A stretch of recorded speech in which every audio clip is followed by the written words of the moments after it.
Assalomu alaykum xonim qizlar, bugun sizlarga qovurmalı o'rnak tayyorlashni o'rgatmoqchiman. Buningga qovurmasi uchun kerakli material: go'sht, piyoz, to'qqiz muz, pomidor, zencevil, samsaq. O'rnak uchun un, tuz, xamirturush, issiq sut yoki suv. Suvni qilsanglar bo'ldi, sutni yo'g'alsanglar texnik yeyishlik yumshoq chiqadi. Oldi bilan o'rnak xamirini tayyorlaymiz. Issiq sut yoki suvni quyib, oz-ozin go'sht xamir yo'g'laymiz.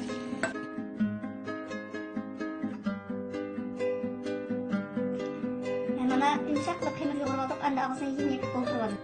Mana xamirimiz tayyor bo'ldi, endi o'rnimizni tayyorlaymiz.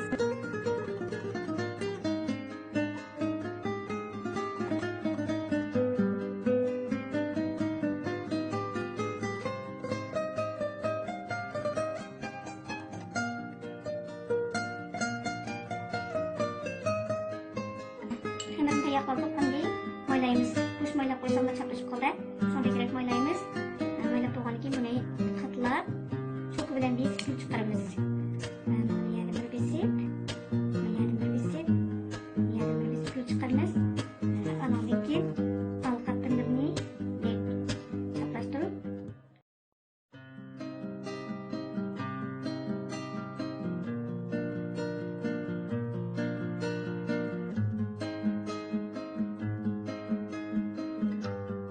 mana o'rnak tayyor bo'ldi. Endi buni 15 minut 20 minutgacha o'rda pishirib olamiz. Go'sht ko'katlarimizni mana bunday kichik-kichik qilib to'g'rab oldik. Endi qozonga moy quyib, suvni alayda oz quyib, qurg'oqroq qilib qo'rma tayyorlaymiz.